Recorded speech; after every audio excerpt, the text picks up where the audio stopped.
Hello, this is Cynthia Mazzaferro. I'm so excited for you to join me tonight and have a really special guest. I love to do these once a week and feature different authors and different topics, and I'm really excited to bring to you Mike Whifield. Hello, Mike. How are you? I'm doing great. Thank you for having me. Great. Well, Mike is an author of Rise and Hustle. Transform your life physically, personally, and spiritually in just 90 seconds a day. After losing 115 pounds, he has helped thousands of men and women all over the world transform their health and life. Mike also started an online business that allowed both he and his wife to quit their full-time jobs in just 8 months, and it's been amazing for them. He has a passion for showing people how to rise above their circumstances and hustle through the adversity at riseandhustle.com. So I'm excited to talk to you about your new book and your journey and what you can share to the listeners here. So welcome and thanks for being here. Absolutely. Thank you for having me. Great. So tell us a little bit about your journey and this amazing weight loss of 115 pounds. That's amazing. Right. Yeah, it was incredible. It all started back in December of 2002, and I was over 300 pounds. And I was in my video room and I was playing the PlayStation. I was playing football and I had a bag of chips sitting next to me as well. And so I was playing football. I threw an interception and I got so upset. I threw down the controller. And so when I bent down to pick it up, that's when I had this big epiphany, this aha moment, because all at the same time, I was sweating. I couldn't see my feet. I was out of breath. I was like, man, I've got to do something. So that's when I had that big, aha moment. And of course I had to be realistic too, though, because this was in December and I knew, it was Christmas season, family gatherings, office gatherings, parties and things like that. So I said, okay, you know what? I'm going to start my journey in the new year, but I'm going to set both long-term and short-term goals so that I can really just make a difference in my health. So it all started in January of 2003. And I remember setting a goal of losing 50 pounds in 6 months. That was my goal because we were going out of town for vacation. Well, 6 months goes by and I actually blew it out of the water. I actually lost 75 pounds. So I was really happy about that. So, and then about a year and a half later, that's when I decided to become a trainer. So I was getting certified. And so I learned some of the ins and outs with exercise programming and nutrition and things like that. So it allowed me to lose another 40 pounds. So that's how I lost the 115 pounds. But what I'm more excited about is that I've been able to keep it off now for over a decade. For somebody like me that doesn't have a great metabolism, I don't have the greatest genetics in the world, I can look at a bag of chips and gain weight. It was a really big epiphany for me to be able to keep it off. And so now I'm paying it forward and helping people in my online business do the same thing. Great. Well, I always believe that we experience things in our life, negative things, because of what's happening inside. Can you share a little bit of what caused you to put all this weight on? What made you unhappy, your self-esteem? Because I think that can really help resonate with the people that are watching this, because many of us suffer from weight, either too much weight or too little weight. There's both diseases both ways. And a lot of times there's an internal conflict of why we put this weight on, or we don't lose or don't gain weight enough. Right, absolutely. For me, it was, for one thing, I was in a job that I absolutely despised. I was in a corporate job, and a corporate job is great for a lot of people, but for someone like me, it doesn't fit well with me. And so there was a lot of politics and things like that. So I was in a job that I felt kind of stuck in. So that led to some depression there. And then I was also unfortunately, I talk about it in the book too, but I was married to my high school sweetheart. In between dating and being engaged and being married, it was a total of 12 years. And all of a sudden, it was over. It was just at the snap of a finger, and something I didn't want. And so that of course led to it as well. Is looking back, it was a bad situation. So that led to just my self-confidence was down in the pits. I didn't have a lot of self-esteem, good self-esteem, didn't have a great outlook. And a lot of times I used food to help me with my stress. That was my go-to remedy for relieving stress was food. So food was kind of like my friend. And so I had to learn to let go of that, because realizing that food is just food. It's not a friend. It's actually, it could be an enemy when you use it to cope with stress. So that's really what brought it on. And then I would say one other thing was when, back when I was younger, I had all these active jobs. I was in a grocery store stocking shelves, moving around pallets, and then, things like that. And then all of a sudden I find myself at a desk job, going from a lot of activity to literally no activity. And so that really brought on, a lot of the weight as well. So a lot of the stress and, of course, the desk job, it was a combination of all those things. Right.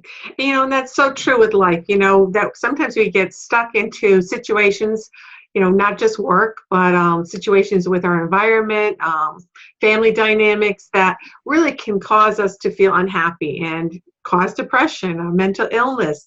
There's so much out there today. We see even young teenagers, and young children even, that are bullying, and they're just so unhappy inside, and it really can destroy your self-confidence, your self-esteem, how you view yourself. And whenever you have the aspect of love, and you had this woman in your life, and expected to be married, and you were, and all this, and when love hurts the heart, it is probably the most painful thing. And so many people really struggle with that, and a lot of times they don't let love back in because they don't want to be hurt again. Sure. So it's a lot of very deep things of how we connect and interact and respond to stress. So I really love your book, and it's real simple. So let's get into that. So what made you write the book? How did you get that? Wow, I need to write this. Well, it's funny. It actually happened on a walk. I had a very thriving online company, and had a lot of customers through my fitness products, but I wanted to give them more. I wanted to give them more than just fitness stuff and nutrition tips. I wanted to allow them to get more done in less time, improve their personal growth and their productivity, and get more out of their faith and things like that. So I started writing a blog just for those customers. And really, it comes down to the title, which is Rise and Hustle. What I want to do is, by the time people are done reading this book, or even just weeks into it, they find themselves rising out of bed instead of just waking up. A lot of us wake up to an alarm clock, go into something that we just don't enjoy. We're just kind of spinning our wheels. So really, I'm wanting people to rise up with passion. And that sometimes that may even mean that you don't even use an alarm clock. Of course, somebody crazy like me, I get up at 4 o'clock. I still use an alarm clock, but I love getting up at 4. I have a passion for what I do. And a lot of people think I'm crazy for doing that. But that's where the rise part comes up. Now, the hustle part, that comes to this. A lot of us, we end up just kind of going throughout the day, just kind of going through the motions, right? I wanted to eliminate that. I want people to actually hustle because they have this renewed sense of passion or this renewed energy, right? And they're starting to see this vision of what life can be about. So that's what I wanted people to do, is actually, instead of just wake up and work, I want them to rise and hustle. So that's where the title comes from. And if I were to go to somebody and say, hey, I want to help you improve your health, I want to help you get more done in less time, and I also want to help you with your spiritual walk, I think somebody would look at me and be like, that's way too overwhelming. I can't change all those areas at the same time. So that's how I put together the book, so that it's not overwhelming. So every day, it only takes 90 seconds or less. And so on Mondays, I share my experience, not only losing 115 pounds, but also working with other clients online and offline, and just staying connected to other health experts. So I share, physical stuff in 90 seconds. That's for Mondays. Now, Tuesdays, I share things that I've learned not only through my own experience, but also with other business coaches and my mentors, things that help me get more done in less time. And then also some mindset stuff, overcoming self-doubt and things like that. So that's what Tuesday's about. And then Wednesday is more of a kind of a devotion style. I love using the #1 book of motivation, better than my book, and that is the Word of God. And I like to use that as a motivational tool for people to overcome their adversity. And so what I like to do is take some scripture, and then I like to show people how to apply that to their life. And then it just repeats that Thursday, Friday, and Saturday. And then Sunday, you can use that day to just kind of, take off, or you can reflect on the previous week. Right. I love that. And I love that you really incorporate the whole physical, the personal, and the spiritual aspect. And it's kind of like, how much vegetables, how much fruit, how much protein. It's kind of the same thing. Right. You're addressing all the different sustenance groups that allow us to have a passion and grow and experience joy in our life and successes.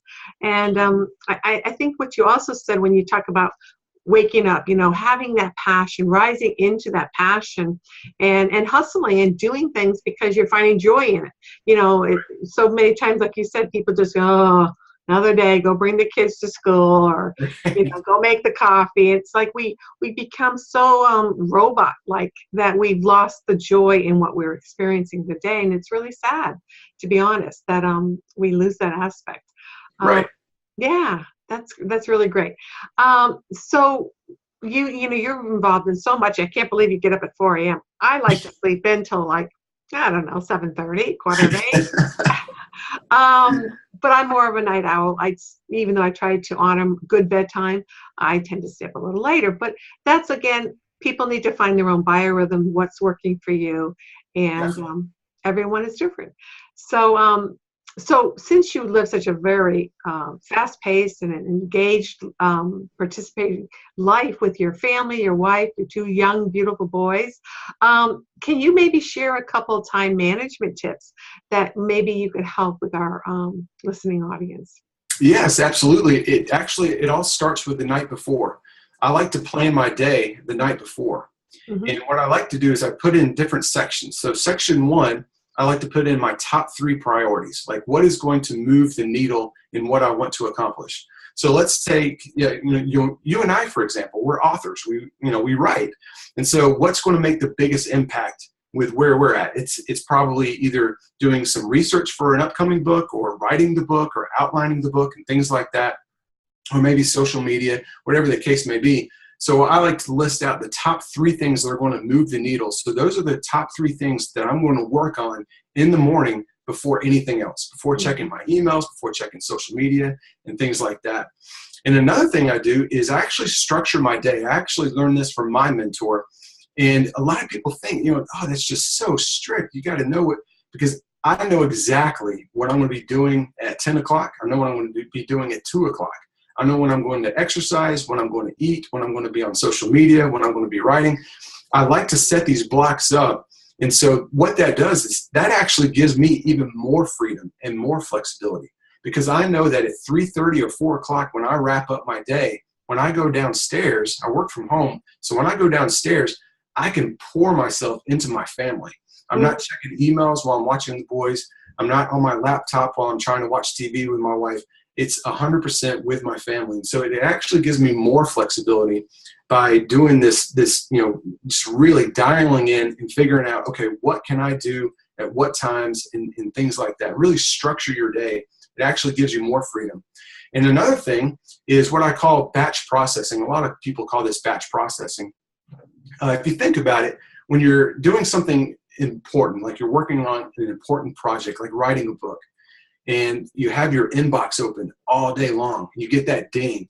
Well, we always tend to go see what that ding is about, right? We go to the inbox, we reply, and we think it only takes a couple of minutes, which it does, but then we come back, and what's the question that we ask ourselves? Okay, now where was I? So we have to find that rhythm again. So we're doing that multiple times throughout the day, so we're not really getting as much done as we could have if we just set apart like 2 blocks for emails. So maybe, from 8 to 8:20 in the morning, I'm going to check emails, and then I'll check emails again from, say, 3 to 3:20. And those are the only 2 times that you're in the inbox. Because a lot of times, I think it's Brendan Burchard that said this, something like this, I'm paraphrasing, but your inbox is everybody else's agenda. And so it's keeping you from getting the things done that you need to get done. And you'll find yourself that you don't have to spend that much time in email. If you count up all the time that's invested in the emails throughout the day, it's 1.5, 2 hours or more. Whereas if you set them in these blocks, you can get all your emails responded in, replied to in like 20 to 40 minutes. So that's another thing is batch processing and just like I like telling people, let's say social media. there's my subscribers and followers, they're expecting something on my social media page at 6 o'clock in the morning, Monday through Friday. That's what I give them. So I'm holding myself accountable. So on Mondays, I actually schedule all my posts ahead of time. And so that gives them what they want. They get that motivational message or an excerpt from my book or something like that, or an exercise tip. They're getting that on a consistent basis. And I'm getting it all done on Monday so I can move on and go to my next project. So those are a couple of tips there that I like to help people with managing their time. Those are great. Yeah, prioritizing is really important. And usually we tend to take the most difficult thing or the thing that we're the least comfortable, and we keep postponing it. And Yes. we're 3 or 4 days still and haven't done it. So sometimes taking off the things that we least want to do or feel more uncomfortable doing them, put them right in the beginning, get them done while you're alert, attentive. And another thing I always find, which is really important whenever you do any task, is setting the attitude that you're going to enjoy. It's not going to be this drudgery. And that's really much with anything in life. But, we do have tasks to do, whether you're driving the children to their soccer game or whatever. Do it with a smile, with a happy heart, and you'll experience more joy. And that, of course, creates more health right in our life. Right, Mike? Yes, absolutely. Couldn't agree more. Yeah. So I agree. I think those are really great. And setting up the night before allows you to have clarity when you wake up, and then you don't waste the first hours. I know myself, I tend to check my emails more often, only because I tend to be responsive, and I'm always getting people responding to things that I've already initiated. So I'd like to, if they've written back to me, I try to respond. But I know that takes me away from other times, and I'm like, oh, I was really productive. My husband says, and I'm complaining I'm not productive. And he says, well, what do you mean? You just solidified 4 things, but it wasn't my list to do, for that day. Right.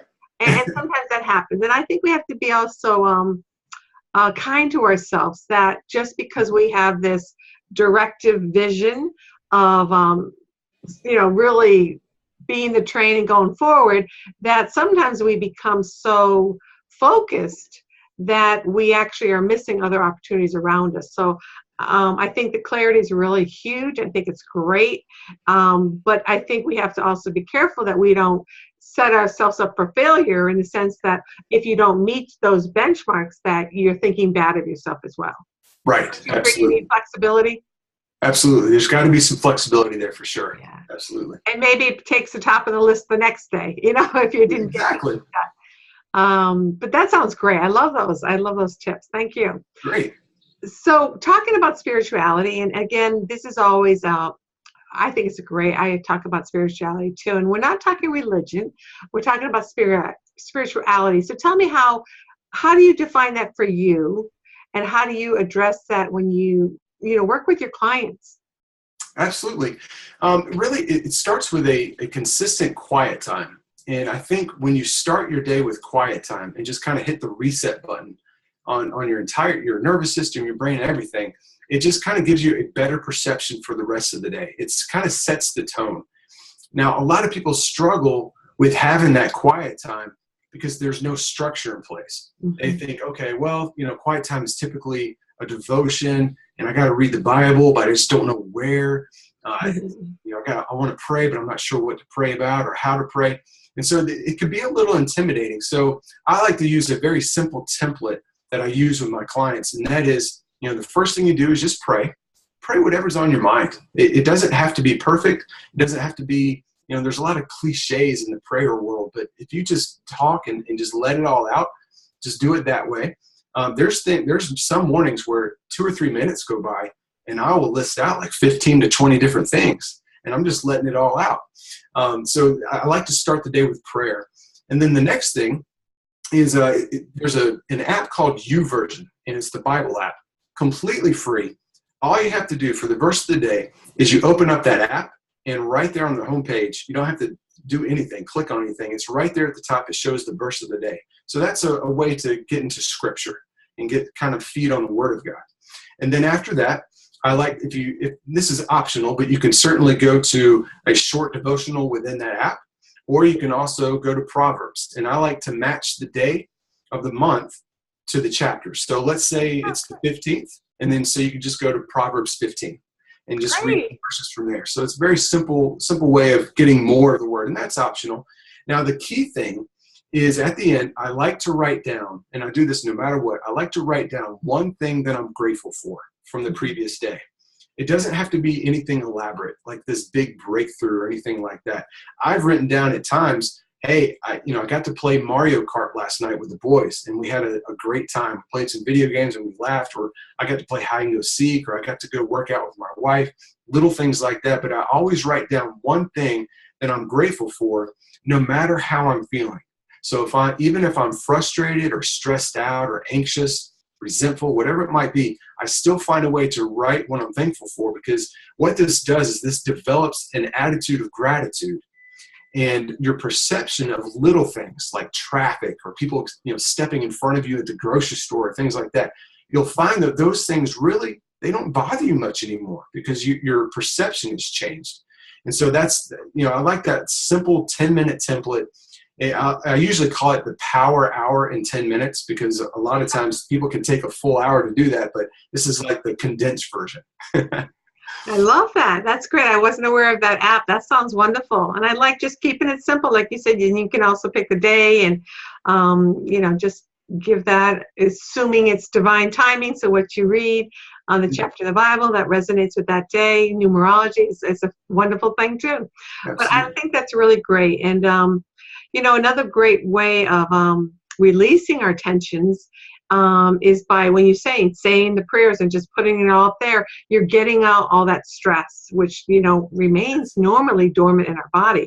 But even more so, you're asking for the universe, God, the word that you use for the creator, whatever that resonates with you, you're asking for that guidance and assistance and help and just releasing it is just so powerful. So that's really great. I love that aspect. And it's such an important part. I think in today's world, we know that religious attending is down. It's gotten down going to church, especially the millennials. They tend not to participate in different types of religious gatherings. And I think that we need to focus in with that inner wisdom, which is also a connection to the greater divine, and communicating it and listening and hearing and asking for help, which is really great. Absolutely. That's wonderful. Well, I love the book. It's fabulous, and I like every day is another page of content, and there's usually a spiritual passage there, or sometimes religious from the Bible. Very good. It's so simple. It's kind of like, we've had those agendas on the calendars. You tear off a little quote for the day. Well, this is much better. It's really great because it motivates you, inspires you to get up and hustle and rise up and hustle and pursue your passion. So it's really great. I wish you such a great success. So tell everyone where they can learn more about you and where they can get your fabulous book, Rise and Hustle. Absolutely. Well, they can get the book at riseandhustlebook.com. And then you can also connect with me on the blog at riseandhustle.com. And that's where I have my Facebook link and the blog and a few podcasts and things like that. Great. And do you have a copy of your book right there? I do, actually. I have it right behind me. So got to show everybody. It's a great cover. See? It is. They did a fantastic job with that. And I love the plus sign because, you can rise up. You rise up to do all your chores and you just do. But again, it's that hustle energy has a positive energy. That word is a positive energy to it. And you really have shared a few great tools and techniques to how to make that hustle productive, enjoyable, and successful. And I think that's really great, whatever it is. You want to quit smoking, you want to lose weight, follow your passion, start a business. I mean, it really can be applied to anything, right? Absolutely. You got that right. Yeah, it's great. So I encourage you all to reach out, look at Amazon, Barnes & Noble, go to your bookstore. You can ask them. They can order it. So it's available worldwide. So I hope you all enjoy it and pass this along, share the video. And thank you for being here, Mike. You're very welcome. Great. And thank you all for listening to my once a week Powerful Beyond Measure meeting, someone special that can help reach into your life and make a difference and an impact. So Mike has touched all of us, and hopefully something resonated and you can walk away with some pearls of wisdom that can change your life. So thank you all for being here. Thanks, Mike, again. You're welcome. And have a wonderful day. Take care.